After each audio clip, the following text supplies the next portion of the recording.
Gladys Knight lived in an era when her voice very quickly moved beyond the realm of the personal.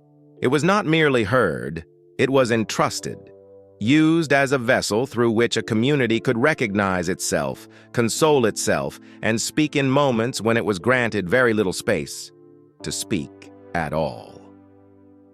From that point on, every time Gladys raised her voice, it no longer belonged solely to her. It entered a shared space where people placed the words they themselves could not say. That voice traveled alongside history, never loud, yet never dispensable.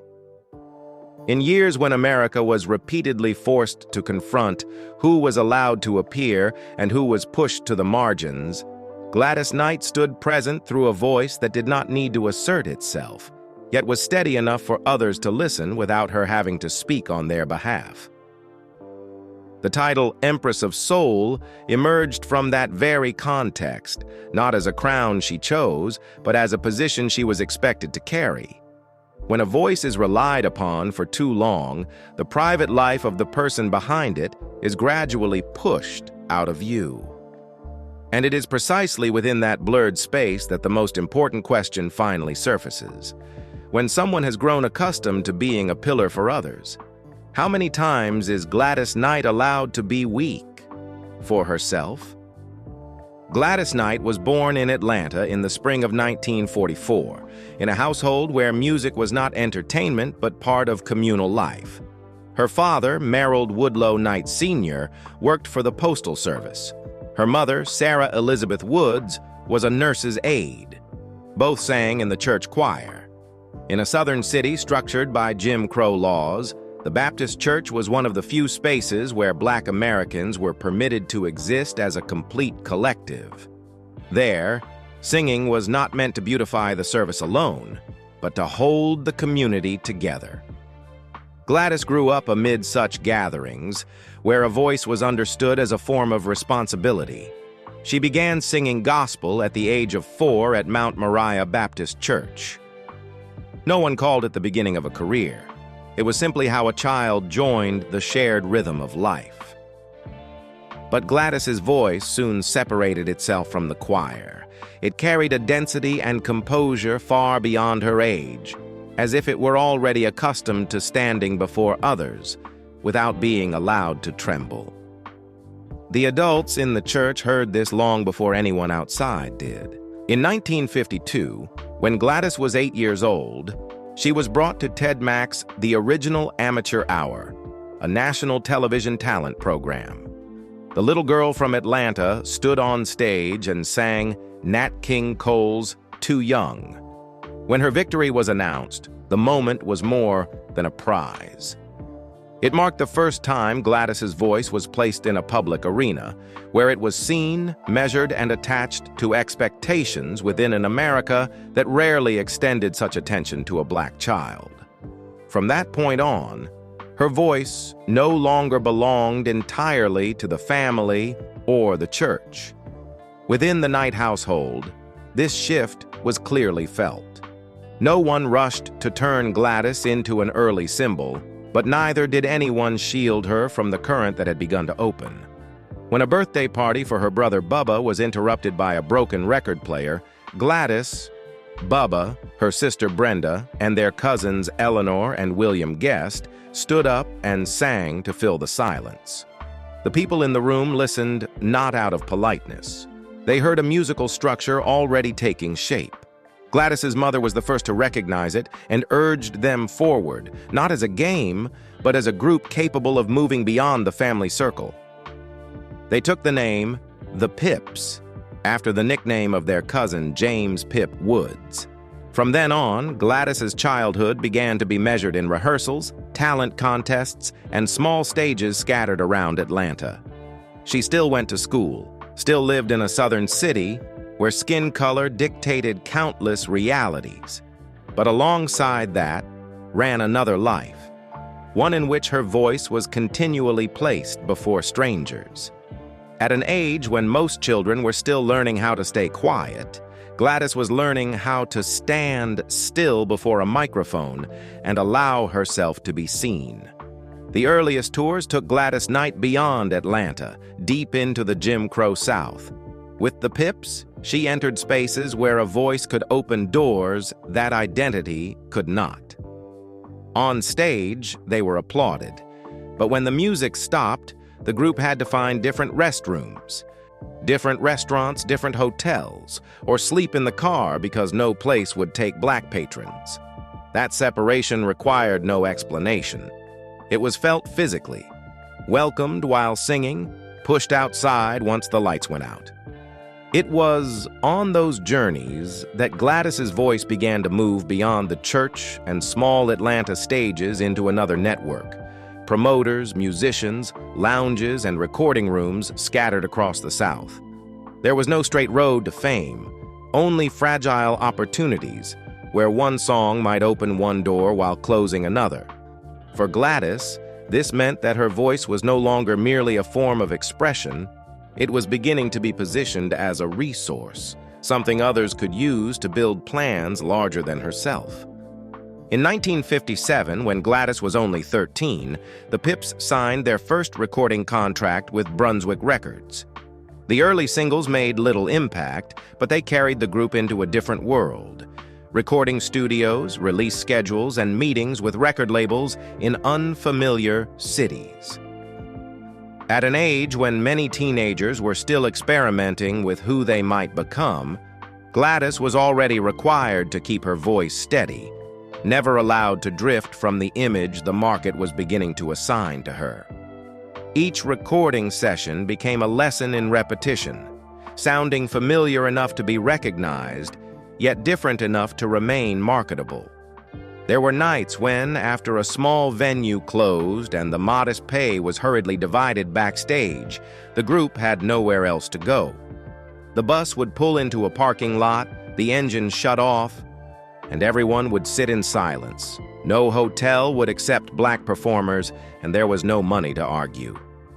Gladys curled up in her seat, keeping her throat warm with a thin scarf, not to sleep, but to make sure she would still have a voice to sing with the next morning. At an age when her classmates were learning how to skip school or talk back to their parents, Gladys was learning a different lesson. A tired voice meant a broken contract. There was no conventional idea of teenage years in that life. No harmless mistakes, no room to disappear and return later. The voice had become a commitment, and private life was forced to step aside so that commitment would not collapse. When the Brunswick contract ended in 1959, the group entered a familiar limbo for young artists, visible enough to be noticed, but not powerful enough to be protected. The lineup shifted. Small performances followed one another, and Gladys continued singing while still attending school, as if the two lives could coexist without collision. The strain did not erupt into crisis, but accumulated within a rhythm that allowed no pause. The turning point came in 1961 with Every Beat of My Heart. The circumstances of its recording laid bare how fragile Gladys Knight and the Pips' position truly was. One version was released by a small Atlanta label, while another was re-recorded and issued in New York. Both climbed the charts, yet the financial rewards did not flow back to those who had created the voice audiences were hearing. It was the first time Gladys directly encountered a paradox that would repeat throughout her life. Her voice could generate immense value, but control over that value did not belong to the person who sang. When the song became a national hit, the group renamed itself Gladys Knight and the Pips. The new name acknowledged Gladys's central role while placing a different weight on her shoulders.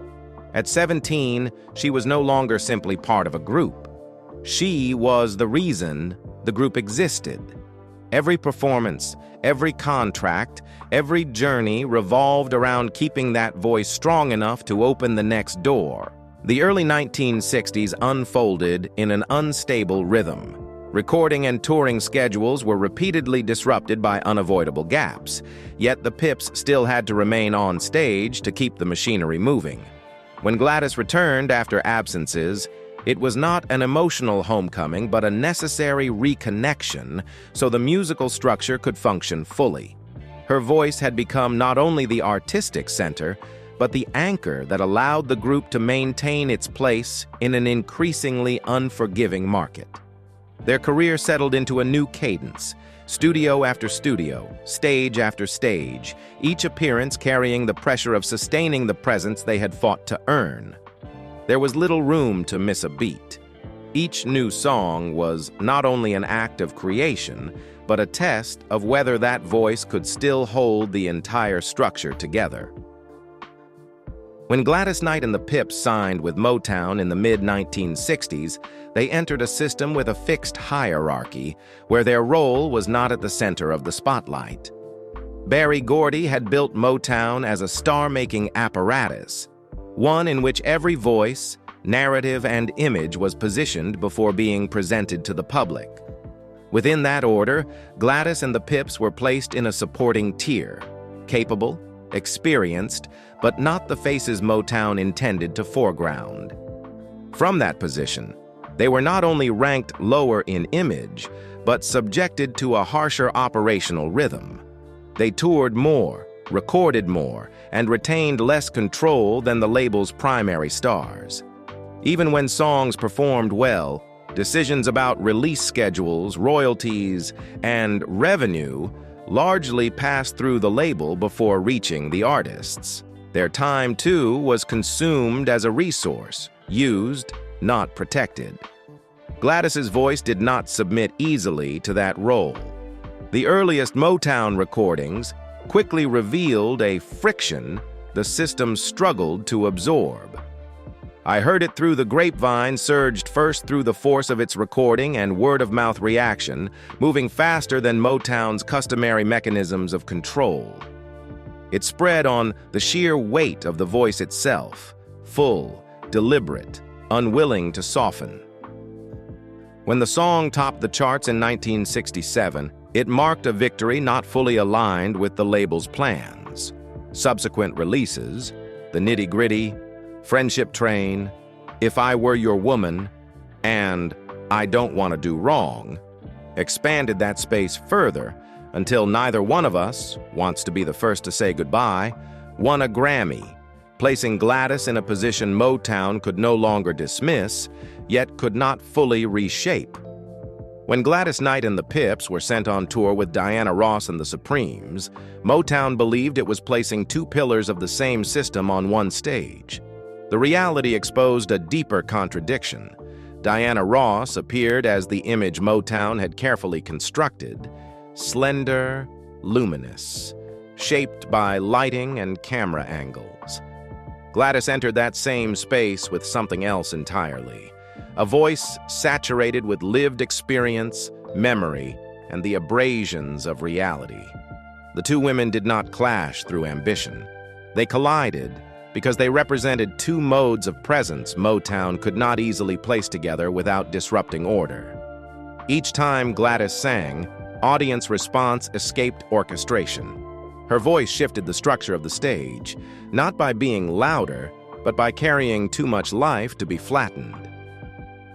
Within Motown's image discipline around Diana Ross, everything had to align.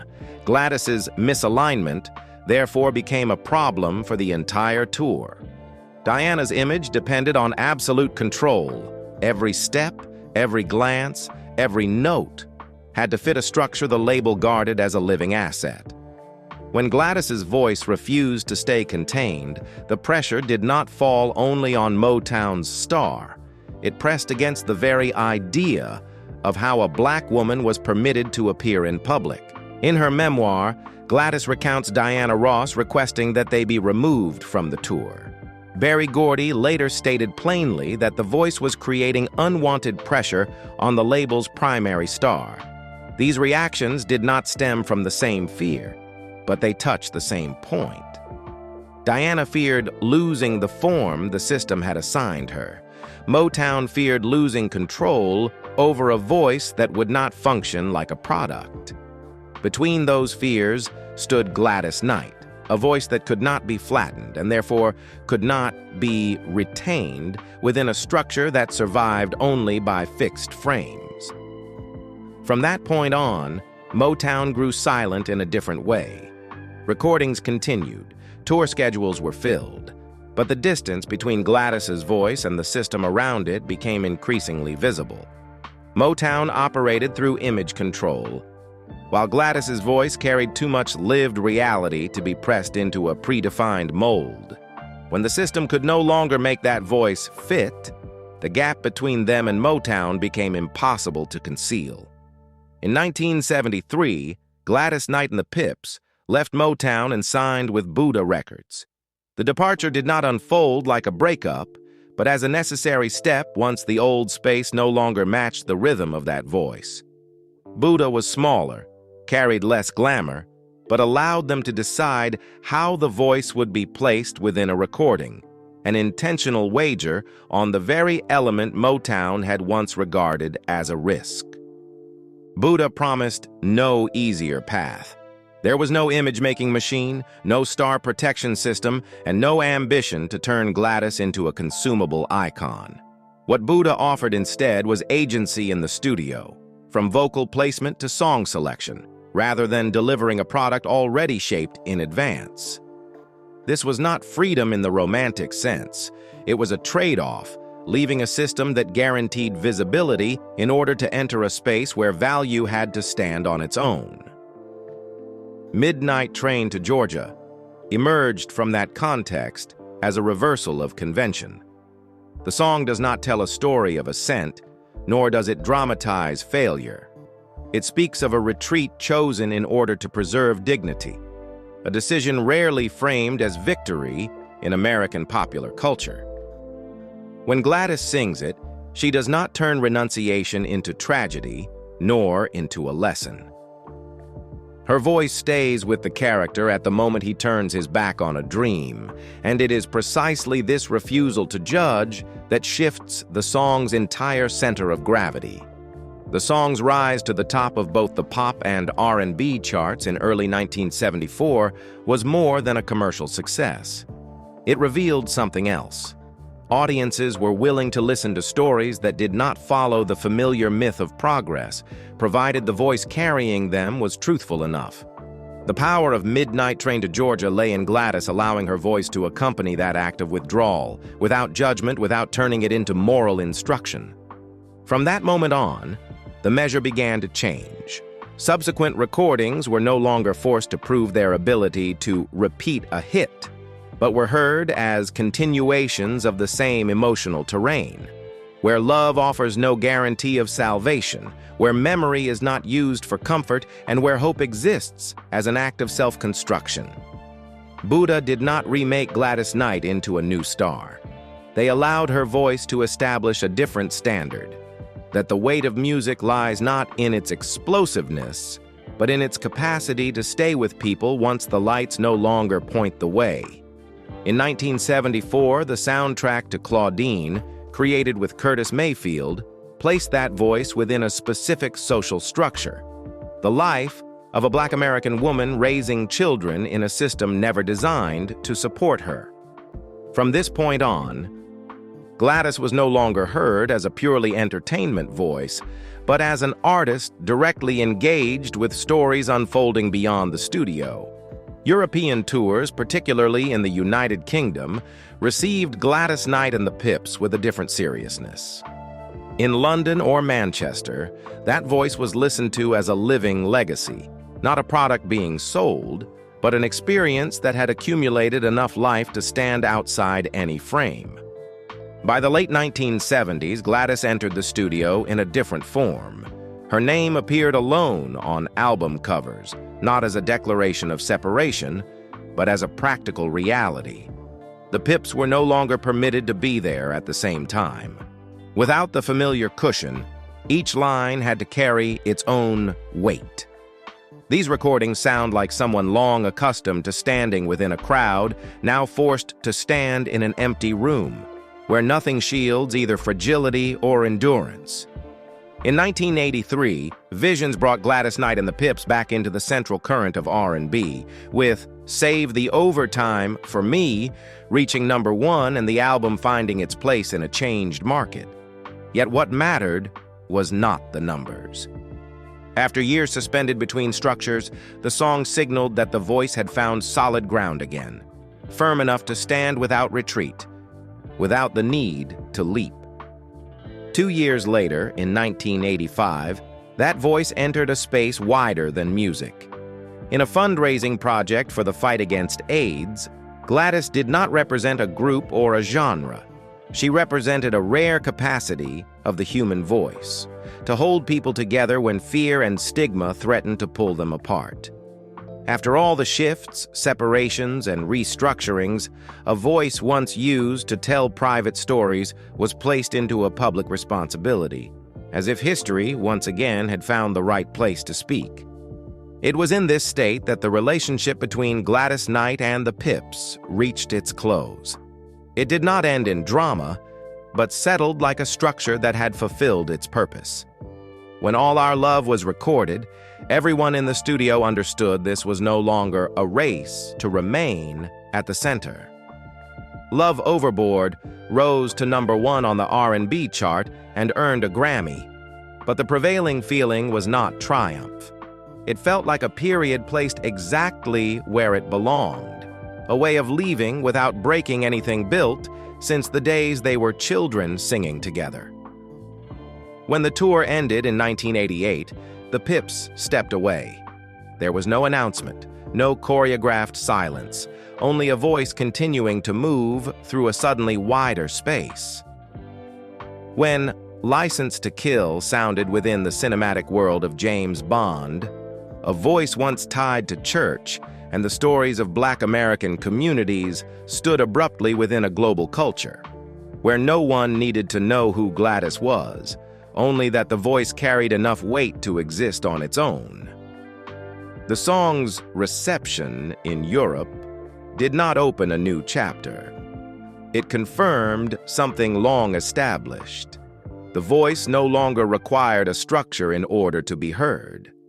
Within that space, Gladys returned to songs where people must face one another without protective layers. Good Woman arrived carrying stories of relationships, soft power, and unnamed frictions. When the album topped the R&B chart, it did not feel like a star's comeback. It felt like a voice that had traveled far enough to no longer need to prove where it belonged. Recordings continued to appear regularly. Performance schedules stayed full. From the outside, Gladys Knight's life looked like a stable operation. Elsewhere, evenings stretched beyond necessity, and brightly lit casino rooms began to occupy an increasingly large place. She did not enter them seeking entertainment.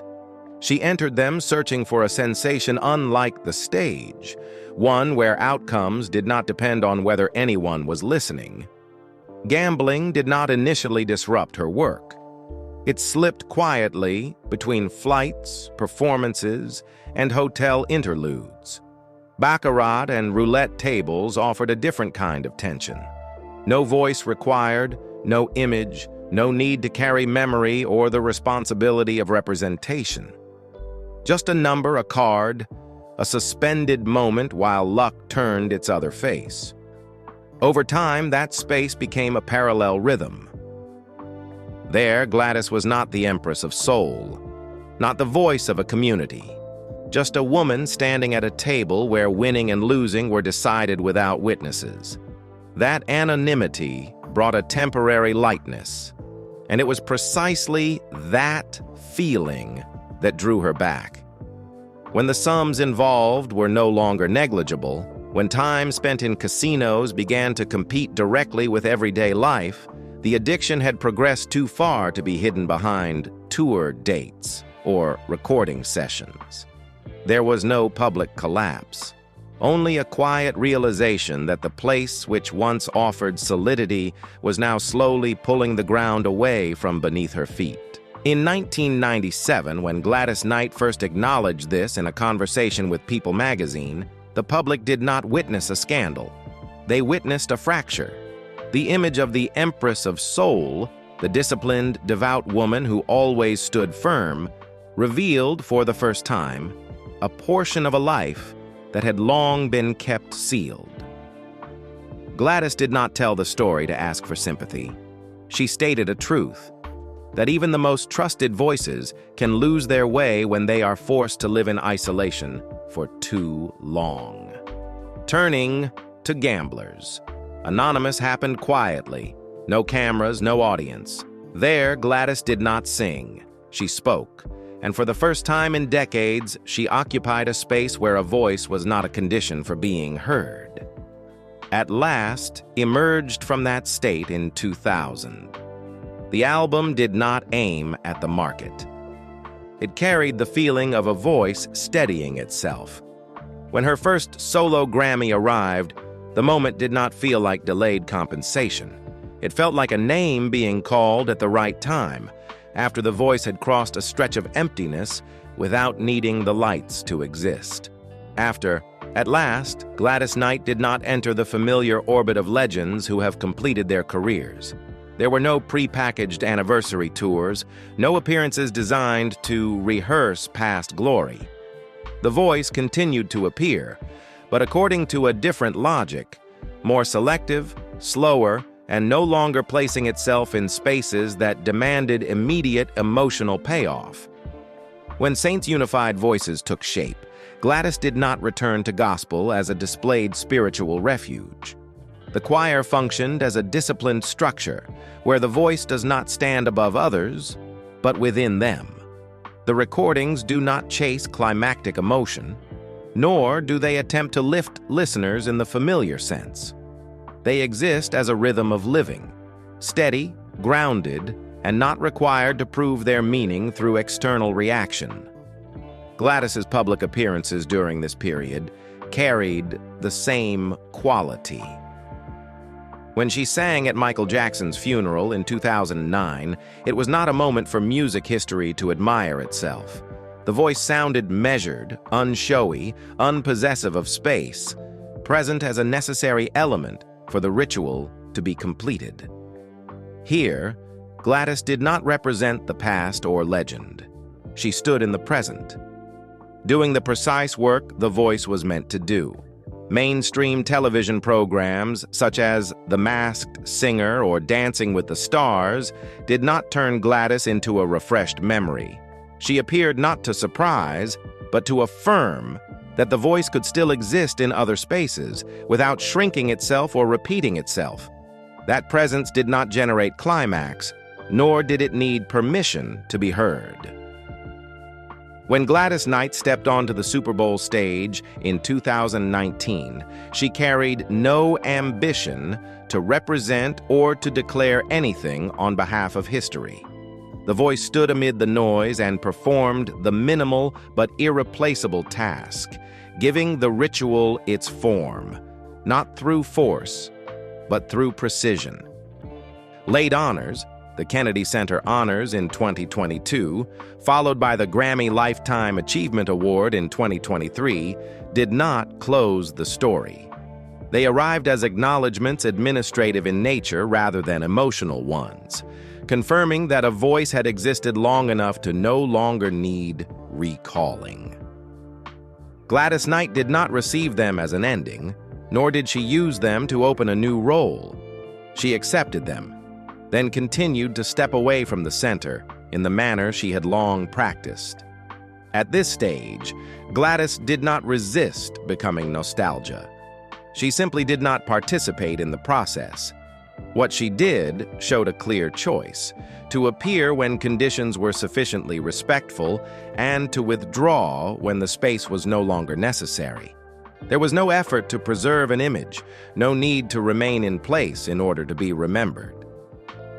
Only when the voice ceased to carry a public role did Gladys Knight's private life, with its choices around love, marriage, and family, begin to enter the light she had kept closed for decades. And when the stage lights went out, that life did not open as a rest. It opened as a sequence of collisions, where what could not be sung had to be lived through, with the body and with time. In 1964, Gladys Knight married James Newman while she was still very young, at a moment when her voice had already traveled far beyond the capacity of the person carrying it to protect herself. Family arrived early, almost parallel to a career accelerating at full speed, bringing with it expectations that had not yet been named and responsibilities for which there had been no time to prepare. The years that followed unfolded in a prolonged state of fragility. Gladys suffered a miscarriage, then gave birth to 2 children in a space where vulnerability was not allowed to linger. James struggled with drug addiction. That dependency did not erupt into a single, identifiable crisis. Instead, it slid quietly into daily life, slow enough that no one could stop it in time, and deep enough to fracture the family from within. When James left, there was no proper farewell, only a prolonged absence, leaving Gladys behind with 2 children and a life that had to keep functioning. She mothered them while continuing to step onto the stage, carrying a voice that still had to sound whole, as if nothing had broken behind the lights. The collapse of her marriage to James Newman did not close a chapter. It left a gap, and it was within that gap that Gladys entered her next relationship, not in search of a fresh beginning, but to patch what was already cracking. She met Barry Hankerson while her private life was still operating in emergency mode. Children in need of structure, a household in need of someone to hold the line, and she herself in need of the feeling that someone close enough could help carry the weight. When Gladys met Barry, he was not yet a figure of consequence in the music industry. What he had at the time was ambition and a marginal position within the system. What Gladys brought was something no institution could teach: credibility built through years of work, a network formed through trust, and her own financial resources. She opened doors for him that a young black man at that time would have struggled to enter alone, introducing him to artists, producers, and the real mechanics of the recording business. For many years, Barry's career grew in the shadow cast by Gladys's voice, though this was rarely acknowledged publicly. LaFace Records emerged from that foundation, and when the label began to explode, creating names that would later define American R&B and hip-hop, the balance within the relationship quietly reversed. Power no longer resided in the voice on stage, but in decisions made in boardrooms, in contracts, in cash flow. American media in subsequent years noted a stark reality. Gladys was gradually pushed out of major financial decisions within the family, while control consolidated in the hands of the man she had once lifted up. The marriage shifted from an attempt to rebuild structure after earlier fractures into a different kind of imbalance, no longer guided by affection, but by unequal power. Prolonged disputes followed, legal tensions accumulated, and by 1979, the relationship ended in a divorce that was anything but amicable. The consequences did not stop with the couple. Power that had once functioned smoothly within professional life began to seep into family life, blurring the line between care and control. Negotiations did not end on paper. They extended into daily existence, where Gladys's role as a mother stood alongside decisions she no longer fully controlled. When her son Shanga was taken beyond her reach in that very context, the shock was not legal in nature. It was the sensation that the most basic ground of safety had been pulled away. Gladys was forced to pursue the return of her child by every means available, consuming time, money, and endurance in silence, as if, for the first time, her private life demanded that she fight without her voice as a shield.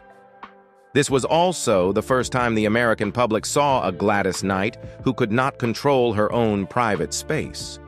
Not on stage, not in the studio, but within her family, where her voice, for once, was no longer enough to hold balance. Relationships that followed came and went with a different rhythm, carrying fewer expectations, but offering no real peace. A brief marriage to Les Brown passed like an experiment she chose not to keep. Gladys was not seeking a partner to share in fame. What she needed and rarely found was a space where she did not have to stand as a symbol for anyone. Amid these collisions, another void began to form. Quiet, undramatic, but deep enough to pull Gladys out of her familiar rhythm. It did not appear on stage. It slipped into evenings after performances, back-to-back flights, hotel rooms where there was nothing left to hold together. Gambling entered her life as a space that demanded no role. There was no need for a voice, no image, no obligation to remain steady for anyone. Only the silence of winning and losing, and the temporary sensation of disappearing from every designation. A sensation the stage, for the first time, no longer provided. But the heaviest blow arrived in a way no one could prepare for. In 1999, her son Jimmy died at the age of 36. That loss found no place within any language Gladys had ever known, neither the language of her profession nor the language of faith. This was not a mother's grief that could be seen.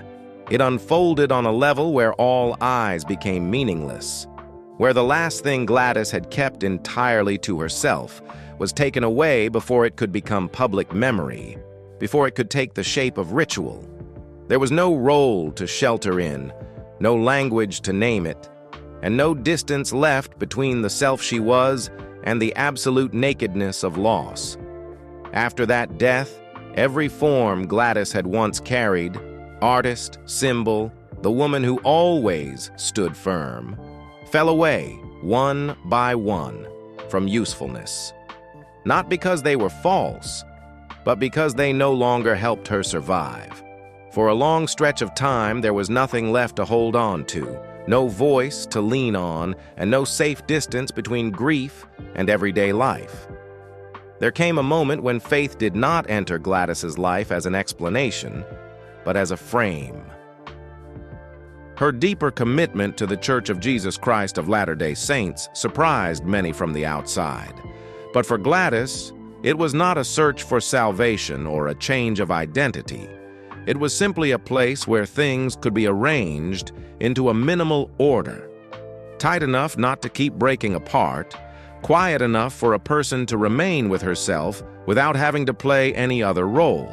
Stability arrived very late, and it arrived quietly. William McDowell entered Gladys's life not as a romantic climax, but as a state of being. A large family gradually took shape, without noise, without display, without demanding that she become anything other than herself. After all the fractures, this was not a reward. It was a stretch of ground flat enough for Gladys Knight to stand still, for the first time, without having to keep anyone else from falling. When private life no longer had to strain itself just to exist, it stepped back, making room for what had always been there, not as memory, not as symbol, but as what remains after every other role has fallen away. Gladys Knight's voice aged alongside the woman herself without being sealed into memory or forced to return to an earlier shape. There was no effort to preserve old glory, no need to reinvent herself through image turns. The voice stayed, deepened, filled out, and carried a form of maturity that Black women are rarely permitted to retain intact in public space. What distinguishes Gladys is not emotional intensity, but her refusal to turn emotion into a plea. In her recordings, pain is not magnified for immediate effect. Love is not placed in a position where it must be returned. Loss is not used as moral leverage. The voice stands there, facing life directly, allowing things to appear at their true weight. No sentimentality, no begging, no asking permission to be understood. That manner of existing quietly reshaped how people hear a mature female voice. In soul, R&B, pop, or gospel, Gladys's influence does not appear as technical imitation. It appears in a deeper choice, allowing the voice to stand still before reality without softening it. Many artists who came after her learned not ornamentation or phrasing, but a professional stance, singing like someone who has lived long enough to no longer need to prove she is still worthy of being heard. In later years, Gladys Knight's presence became sparse and precise, not because she needed distance, but because there was no reason to remain longer than necessary. Appearances were placed exactly where they belonged, under the right conditions, then closed cleanly. No declarations, no aftershocks to manage. The voice completed its task, and that was enough. In her 80s, Gladys Knight's life unfolds far from the lights. She lives in North Carolina, within a large extended family where titles no longer carry daily authority. There, she is not the Empress of Soul, not a symbol, not living history. She is a mother, a grandmother, a member of a complex but real domestic structure. Community and charitable activities continue steadily without needing to be retold, an organic extension of how she has lived for decades. Mornings in North Carolina require no ceremony. A kitchen lights up. A cup is set down on the table. Gladys moves through the house like someone long accustomed to living within large structures without needing to stand at the center. Perhaps a call to her children or grandchildren, a community commitment, a quiet afternoon in which no one needs to repeat her name. Only a rhythm of life sturdy enough to stand on its own. And that is enough. That rhythm closes the day without leaving any residue to be resolved. Not because the story is finished, but because it no longer needs to be told further.